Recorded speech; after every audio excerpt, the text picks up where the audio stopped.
సావిత్రి మహాకావ్యంలో book 7 the book of యోగాలో 5 cantos ఇంతవరకు కంప్లీట్ చేశాం. ప్రస్తుతము 6th canto Nirvana and the discovery of the all negating absolute. నిర్వాణము సర్వాన్నే నిరాకరించే నిరపేక్షత ఆవిష్కారం అన్న ఆశ్వాసాన్ని క్యాంటోని మొదలు పెట్టబోతున్నాము. అంతరాత్మ అన్వేషణలో అంతర్ముఖమైన సావిత్రి తన అంతరాత్మ, తన సోల్ ని, సైకిక్ బీయింగ్ ని కలిసింది. ఆమెలోని జీవాత్మ, సెంట్రల్ బీయింగ్, అంతరాత్మ, సైకిక్ బీయింగ్ రెండు ఒక్కటయ్యాయి. ఆద్యశక్తి దివ్యమాత ఆమెలో తిష్ట వేసుకుని కూర్చుంది. ఆమెలో కుండలిని శక్తి మేల్కొని పై దిశగా పయనించి ఊర్ధ్వంలోని ఉన్నతాలకు, క్రింద పదార్థ అగాధాలకు ఒక బంధాన్ని ఏర్పరిచింది. మరి సావిత్రి ఆత్మ సాక్షాత్కారాన్ని సాధించింది. ఇంత సాధించిన తర్వాత సావిత్రి ఇంకా సాధించాల్సిందే ఉందా అంటే, ఇంతవరకు సాధించిన దాన్ని శ్రీ అరవిందులో మొదటి పరిపూర్ణత, ఫస్ట్ పర్ఫెక్షన్ అన్నారు. Even if the struggling world left outside, one man's perfection still can save the world అన్నారు. అంటే ఒక్కరు సాధించే ఈ విజయంతో, ఈ పరిపూర్ణతతో ప్రపంచం మొత్తము బాధ నుంచి, సంఘర్షణ నుంచి విముక్తి చెందదు. కానీ ఒక్క వ్యక్తి సాధించే ఈ పరిపూర్ణత ప్రపంచాన్ని రక్షించగలదు. అలాగే ద లైఫ్ డివైన్ లో శ్రీ అరవిందులు అంటారు, the liberated soul extended its perception of unity horizontally as well as vertically. Its unity with the transcendent one is incomplete without its unity with the cosmic many.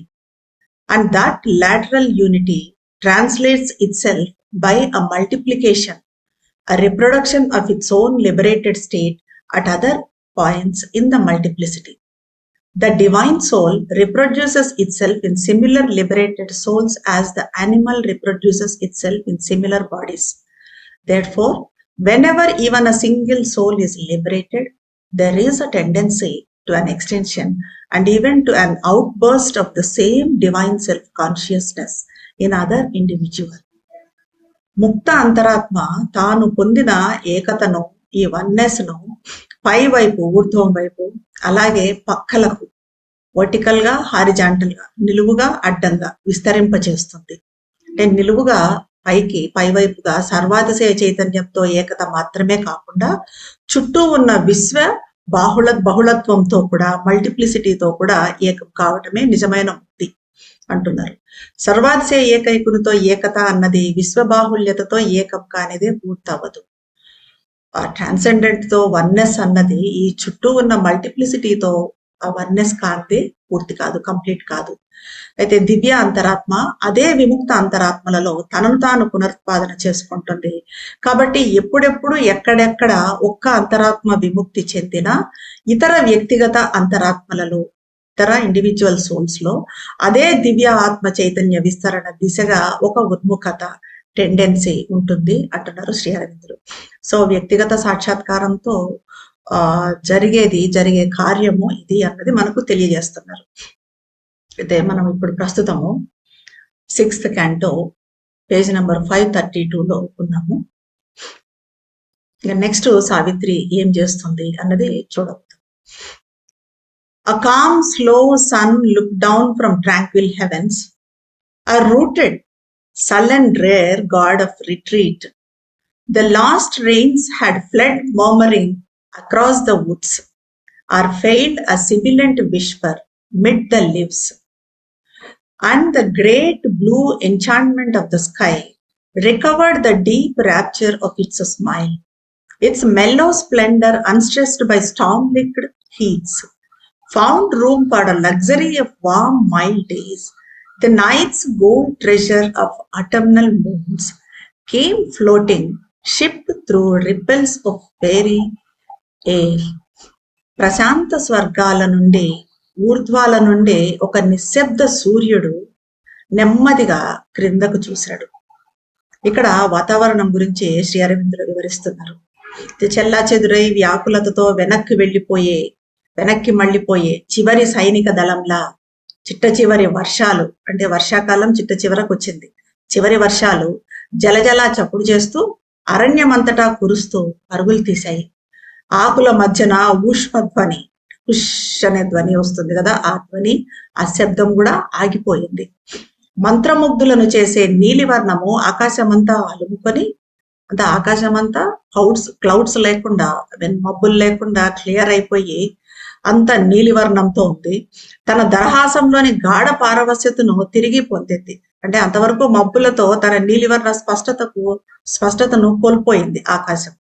అది మేఘాలు చెదిరిపోవడంతో తిరిగి ఆ నీలి వర్ణాన్ని పొందింది. దానికి సంతోషంగా ఉంది, ఆకాశానికి దరహాసం చెందిస్తూ ఉంది. తుఫాను వేడిగాలు స్పర్శించినా కూడా దాని వైభవం మాత్రం తగ్గలేదు. నులివెచ్చని పగటి దినాల సౌకర్యంలో సుఖాన్ని కనుక్కుంది. శరదృతువు రేయిలో చంద్రకాంతి సువర్ణ పెన్నిదిలా గాలి కెరటాలకుండా తేలియాడుతూ వచ్చింది. చంద్రకాంతి అన్నది శరదృతువు రేయిలో సువర్ణ పెన్నిదిలాగా గాలి కెరటాలకుండా గాలి గుండా తేలియాడుతూ వచ్చింది. ఇదంతా కూడా శ్రీ అరవిందులు చేసే ప్రకృతి వర్ణన. మనకు చాలా చోట్ల శ్రీ అరవిందులు చేసే ప్రకృతి వర్ణన అనేది కనిపిస్తుంది, ఎంతో అద్భుతంగా అనిపిస్తుంది. And Savitri's life was glad, fulfilled like earth's. She had found herself. She knew her being's aim. Although her kingdom of marvelous change within remained unspoken in her secret breast, all that lived round her felt its magic charm.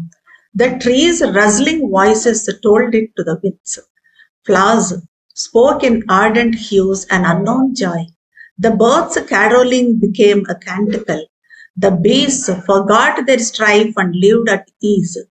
Absorbed in wide communion with the unseen, the mild ascetics of the wood received a sudden greatening of their lonely views. Prithvi సమృద్ధమైనట్టుగా ఎలా అయితే వర్షాలతో పృథ్వీ సమృద్ధమైందో ఆ రకంగా ఇప్పుడు సావిత్రి సాధించిన ఆత్మ సాక్షాత్కారంతో సావిత్రి జీవితం కూడా సంతోషంగా ఉంది.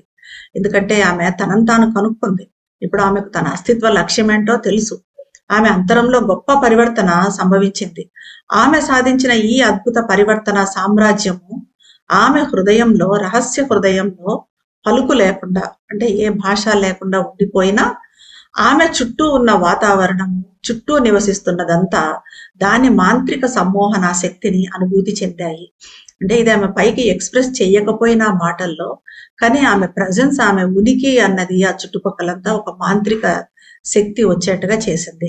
ఇక్కడ మళ్ళీ ప్రకృతి వర్ణన ఎంత అద్భుతంగా చేస్తారంటే శ్రీ అరవిందులు, వృక్షాలు ఆకులను కదిలిస్తూ గలగలా చప్పుడు చేస్తూ ఈ విషయాన్ని గాలులకు చెప్పాయి.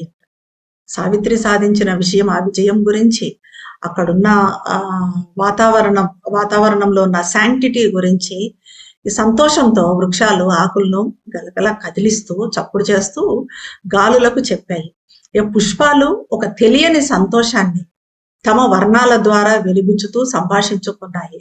అంటే ఆ రంగులు, పుష్పాల రంగులు ఎల్లో, పింక్, వైలెట్, రెడ్, ఇలా ఈ కలర్స్ అన్ని కూడా ఇంకా బ్రైట్ అయ్యాయి. పక్షుల కిలకిల రావాలు ఒక పవిత్ర గీతము ఆలాపిస్తున్నట్టుగా ఉంది.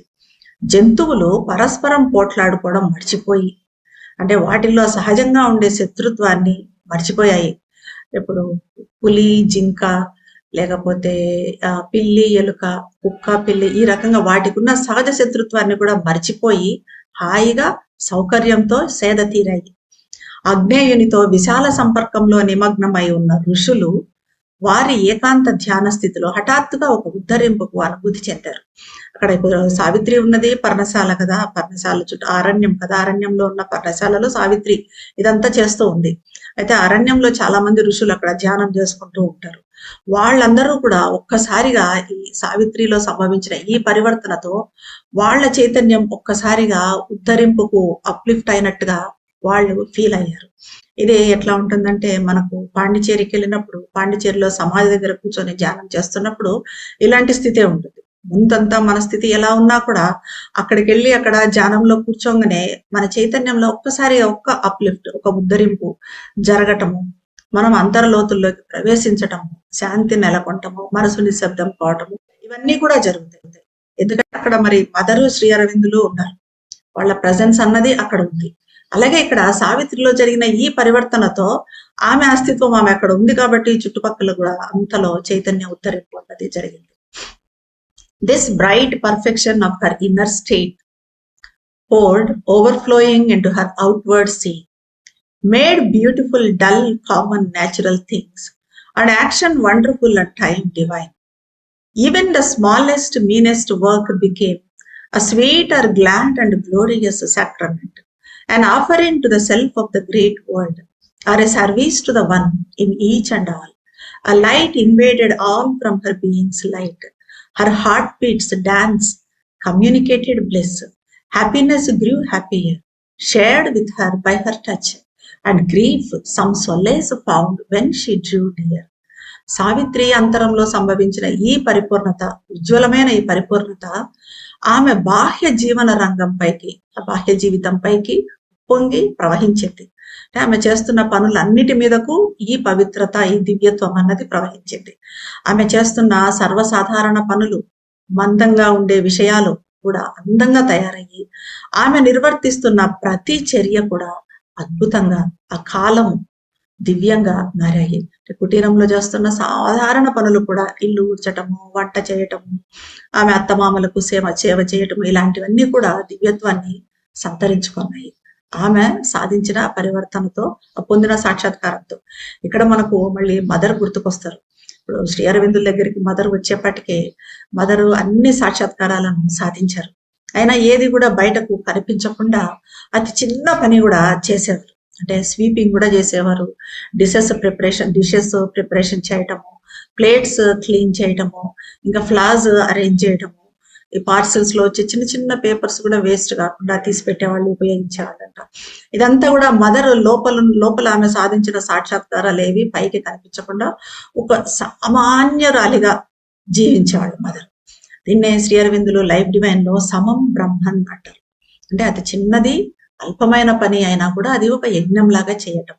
అలాగే ఇక్కడ సావిత్రి ప్రజెన్స్ కూడా అలాగే ఉంది. సావిత్రి చేస్తున్న పనులు కూడా అలాంటి దివ్యత్వాన్నే సంతరించుకున్నాయి. అతి చిన్నది, అల్పమైనది అయిన పని కూడా ఒక మధుర ఆహ్లాద వైభవోపేత యజ్ఞంగా, ఇది కూడా మనకు మదర్ చెప్తారు. ఇప్పుడు మనం చేస్తున్న ప్రతి పని యజ్ఞంగా మనం మార్చుకోవచ్చు. ఎప్పుడు అది యజ్ఞంగా మార్చుకోగలుగుతామో, అదెంత చిన్న పని అయినా కూడా. అంటే రిమెంబర్ సరెండర్ అనేది గుర్తుంచుకుంటూ మనం చేస్తున్న పనులను భగవంతుడికి సమర్పించుకుంటూ ఉన్నప్పుడు మనం చేసే పని, అది ఈవెన్ మనం భోజనం చేసేది అయినా కూడా, స్నానం చేసేది అయినా కూడా, అదంతా కూడా ఒక యజ్ఞమే అవుతుంది.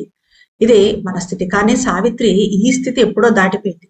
ఆమె ఏ పని చేసినా కూడా ఆమె ఆటోమేటిక్ గా అది యజ్ఞమే అయ్యింది.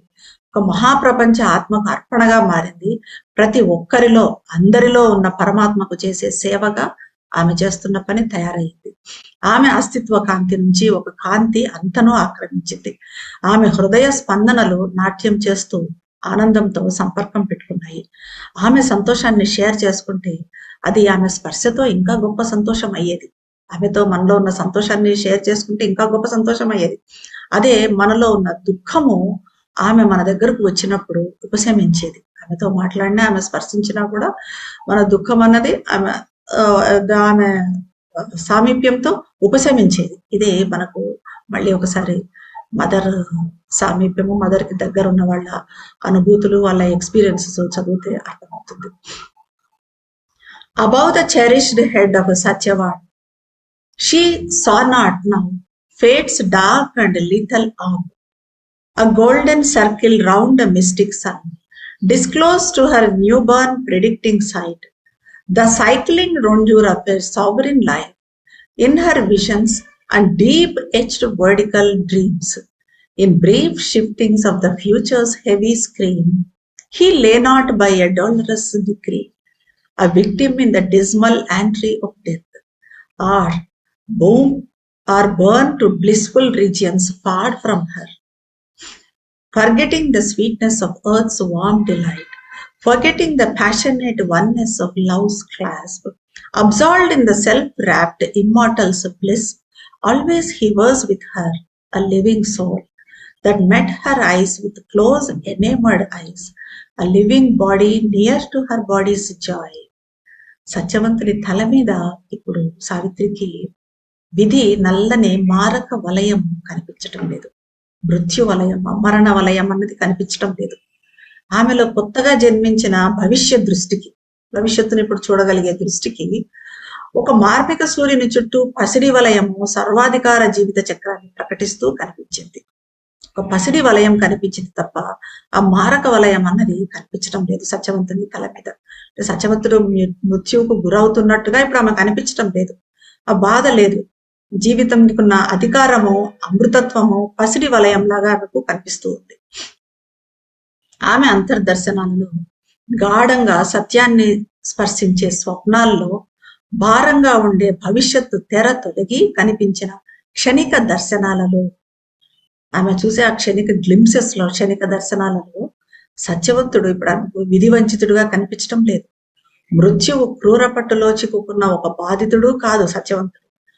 ఆమెకు దూరంగా ఉన్న ఆనంద తలాల్లో ఉంటూ ధరిత్రి నులివెచ్చని ఆనందాన్ని, మాధుర్యాన్ని మరిచిపోయి, ప్రేమబంధంలోని భావావేశ ఏకతను మరిచిపోయి అమృతత్వ ఆనంద పారవస్యతలో నిమగ్నమైపోలేదు. అతను ఎప్పటికీ ఆమెతోనే ఉన్నాడు. ఒక సజీవ అంతరాత్మగా మూసుకొని ఆకర్షణీయంగా ఉన్న నేత్రాలతో ఒక సజీవ అంతరాత్మ ఆమె నేత్రాలను కలిసింది. సత్యవంతుని సజీవ అంతరాత్మ ఆమె నేత్రాలను కలిసింది. ఆమె దేహానందానికి దగ్గరగా సత్యవంతుని సజీవ దేహం ఉంది. ఆమె దేహం, ఎందుకంటే సత్యవంతుడు సావిత్రి అక్కడ ఉన్నారు. సత్యవంతుడు నిద్రపోతూ ఉన్నాడు. సావిత్రిలో ఇదంతా పరివర్తన అంతా సంభవించింది.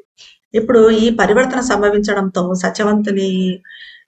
సత్యవంతుని మృత్యువు దగ్గర అవుతుంది అన్నది కానీ ఇవన్నీ కూడా ఆమెకు అనిపించడం లేదు. ఎందుకంటే ఆమెకు భవిష్యత్తు కనిపిస్తుంది. అక్కడ సత్యవంతుడు ఎదుర్కోబోయే అమృతత్వం అన్నది, సత్యవంతుడు చవి చూడబోయే అమృతత్వం అన్నది ఆమెకు తెలిసి వస్తుంది.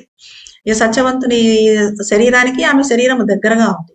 But now, no longer in this great wild woods, in kinship with the days of bird and beast, and leveled to the bareness of earth's brown breast, but mid the thinking high-built lives of men, in tapestried chambers and on crystal floors, in armored town or gardened pleasure walks, even in distance closer than her thoughts, body to body near to soul, moving as if by a common breath and will, they were tied in the single circling of their days, together by love's unseen atmosphere, inseparable like the earth and sky.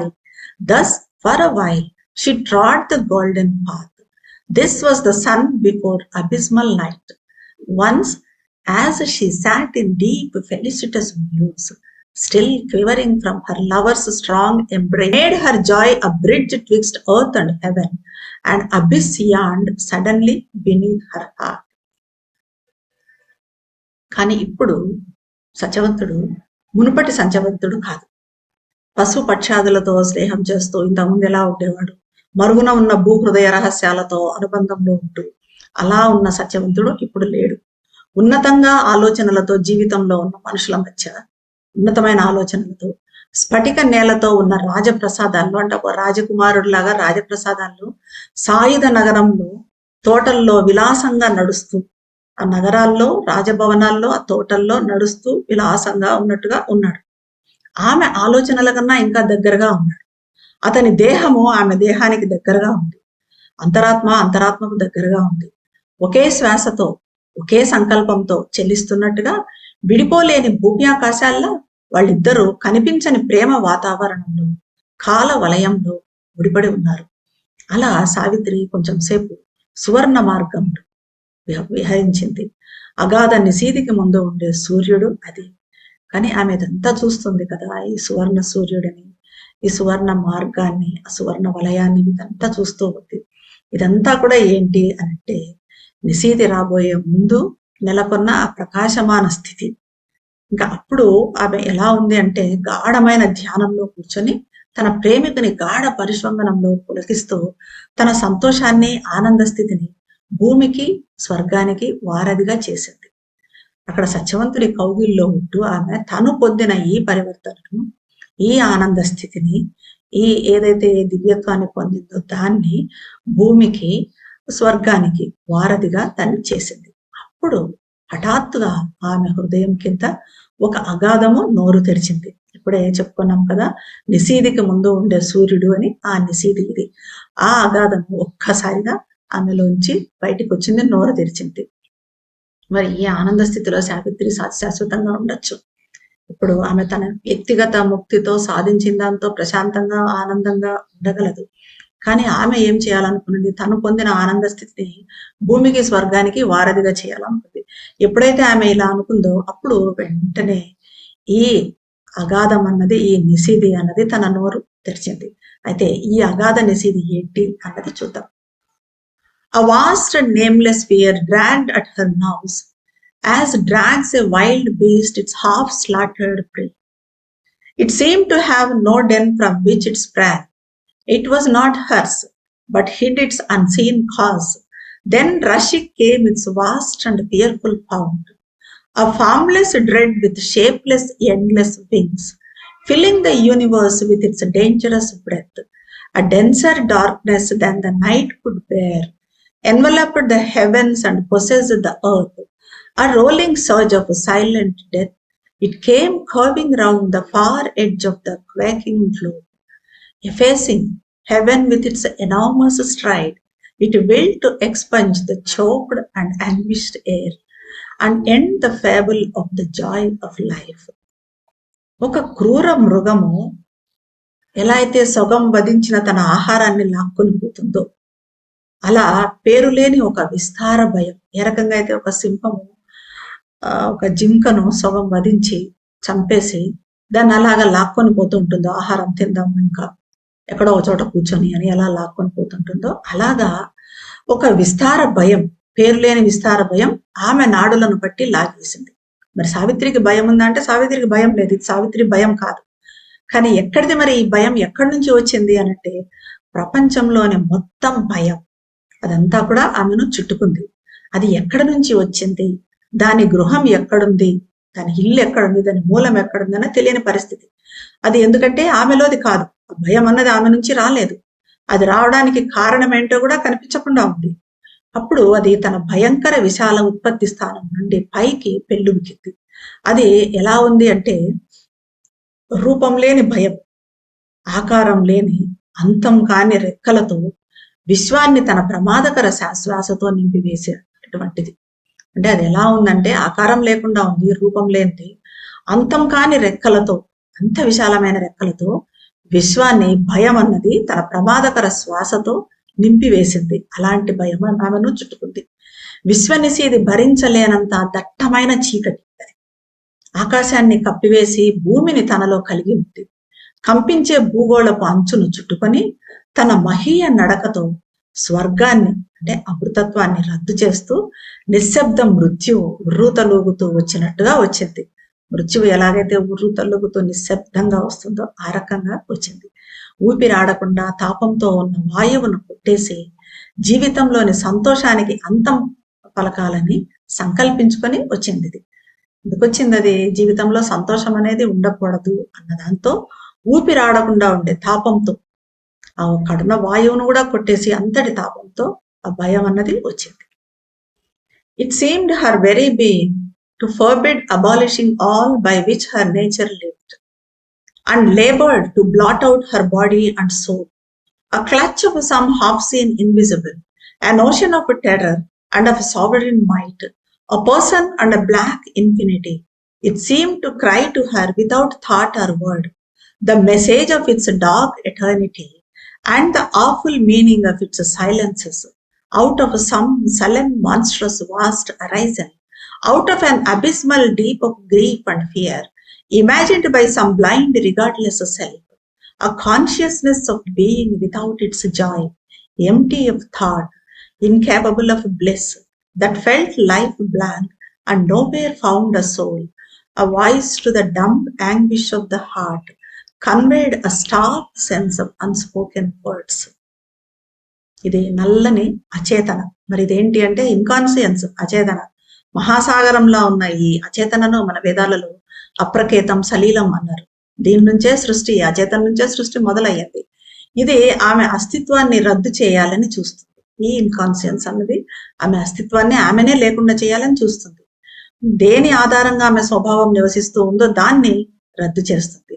మరి అయితే ఈ అచేతన మరి సావిత్రిని ఎందుకు భయపెట్టింది అంటే, సావిత్రి ఈ మూల స్వభావాన్ని మార్చాలని చూస్తుంది. ఇది నెరవేరితే ప్రపంచంలో అనిత్యము, అసుఖము, బాధ, భయము, దుఃఖాలు ఇవేవి ఉండవు. అచేతన దీన్ని భరించలేదు కాబట్టి అది సావిత్రిని భయపెట్టింది. అదే సావిత్రిలో 6th book లో శ్రీ అరవిందులు అంటారు కదా, he who would save the world himself lives bare and calm, he who would save the race must share its pain. తనను తాను రక్షించుకునే వ్యక్తి ఒంటరిగా నిశ్శబ్దంలో జీవిస్తాడు, తను పొందిన ఈ ఆత్మ సాక్షాత్కారంతో, ఈ ముక్తితో. కానీ జాతిని రక్షించాలనుకునే వ్యక్తి దాని బాధను పంచుకోవాల్సిందే అని. ఇదే జరిగింది సావిత్రి విషయంలో. ఇది ఆమె అంతరాత్మను, శరీరాన్ని నామరూపాలు లేకుండా చేస్తుంది. అర్థమే కనిపిస్తూ తక్కింది కనిపించకుండా ఉన్న దీని పట్టు భయానికి, సర్వాధికార బలానికి చెందిన ఒక సముద్రంలా, ఒక నల్లని అనంతత్వంలా. భయమే ఒక సముద్రంలా ఉంటే ఎలా ఉంటుంది, అలాగా అది కూడా అనంతంగా ఉంది. తన అంధకార శాశ్వతత్వపు సందేశాన్ని, తన నిశ్శబ్దాల భయానక అర్థాన్ని, తన శాశ్వతత్వపు సందేశాన్ని, నేను శాశ్వతము అన్నట్టుగా సందేశాన్ని పంపిస్తూ ఉంది. నేను అశాశ్వతం కాదు, నేను శాశ్వతము అని. తన నిశ్శబ్దాల భయానక అర్థాన్ని, అది నిశ్శబ్దంగా ఉండడంలో కూడా ఎలాంటి భయానక అర్థం ఉంది. ఇదంతా కూడా ఆలోచన పదము లేకుండా, ఆలోచన లేదు, పదం లేదు సావిత్రిలో. ఇదంతా సావిత్రి అనుభూతికి అర్థమవుతుంది.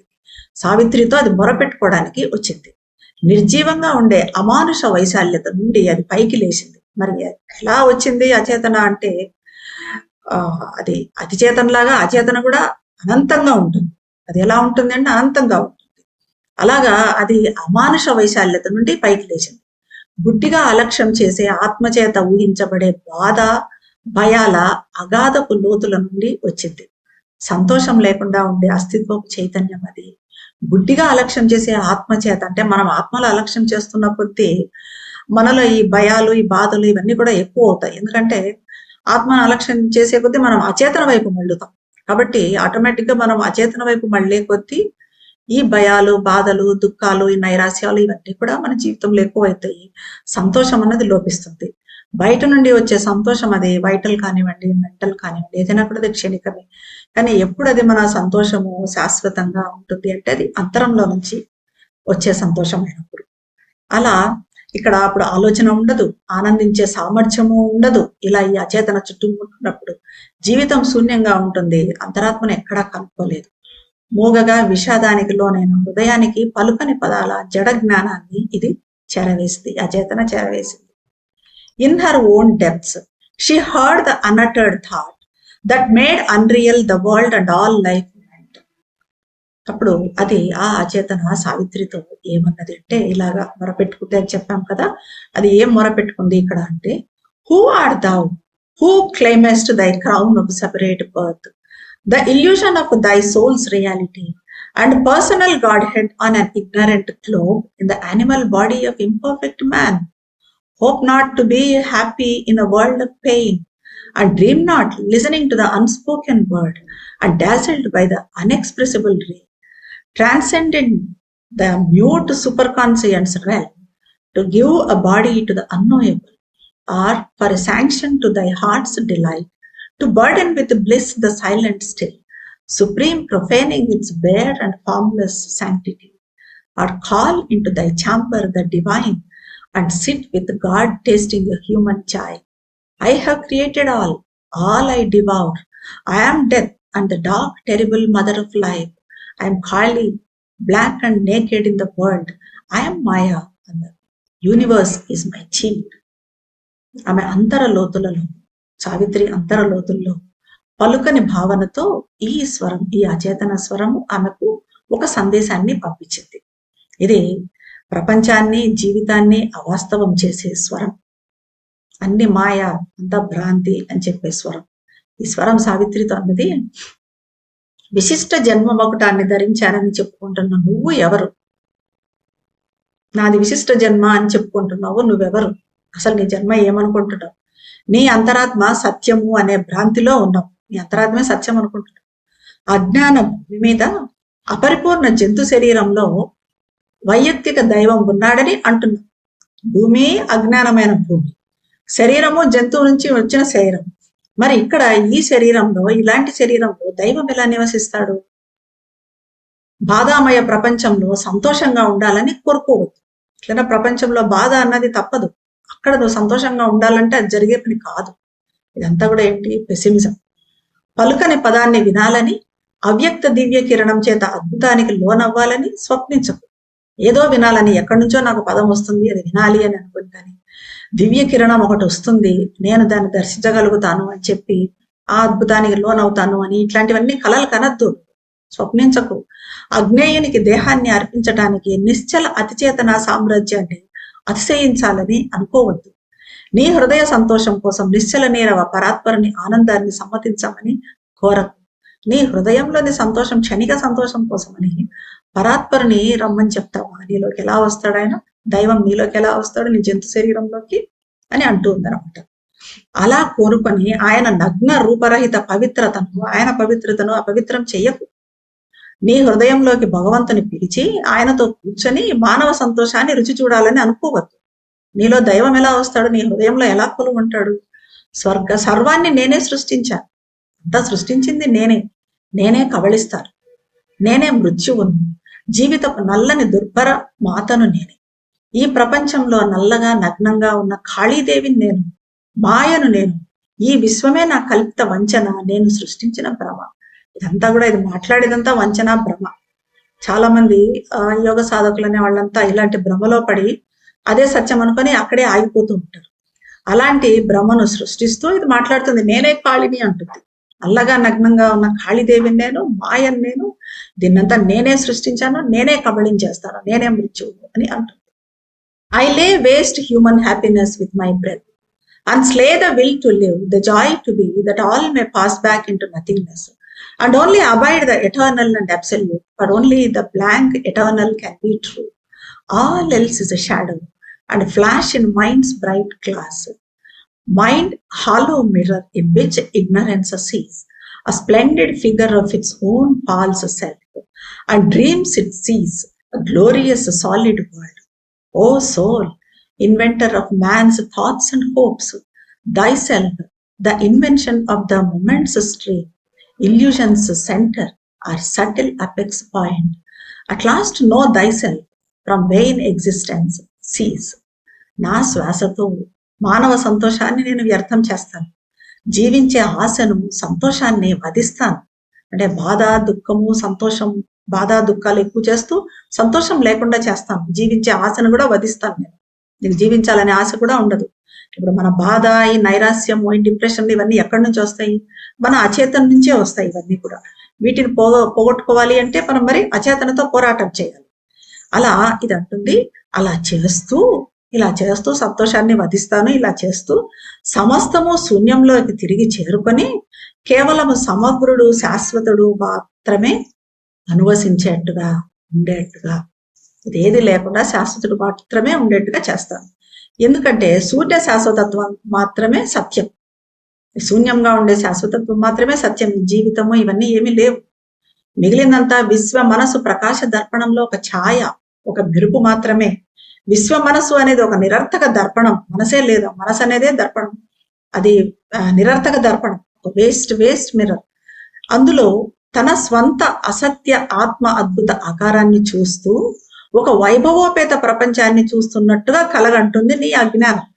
ఈ విశ్వ మనసు అనే దర్పణంలో నువ్వు నీ అసత్య ఆత్మ, నీ ఆత్మ కూడా అసత్యం, దాని అద్భుత ఆకారాన్ని చూస్తూ వైభవోపేత ప్రపంచాన్ని చూస్తున్నట్టుగా కలగంటున్నావు. అది నీ అజ్ఞానం. మానవ ఆలోచనలను, ఆశలను అన్వేషించే ఓ అంతరాత్మ, క్షణికత ప్రవాహ ఆవిష్కరణవు నువ్వు. భ్రమ కేంద్రానివి, సూక్ష్మ శిఖరాగ్ర బిందువు. నిన్ను నువ్వు తెలుసుకో. వ్యర్థ అస్తిత్వం నుండి నిష్క్రమించు. నీ అస్తిత్వమే వ్యర్థం, నువ్వు ఇక్కడ ఉండాల్సిన అవసరమే లేదు. కాబట్టి నువ్వు ఈ అస్తిత్వం నుంచి నిష్క్రమించు అని అంటుంది. ఇది సమగ్రుని వ్యతిరేకించే ఒక ఛాయ. మరి దీనికి సమాధానంగా సావిత్రి ఏమంటుందో, లేక తర్వాత ఏం జరుగుతుంది అన్నది నెక్స్ట్ సెషన్ లో చూద్దాం. ధన్యవాదాలు.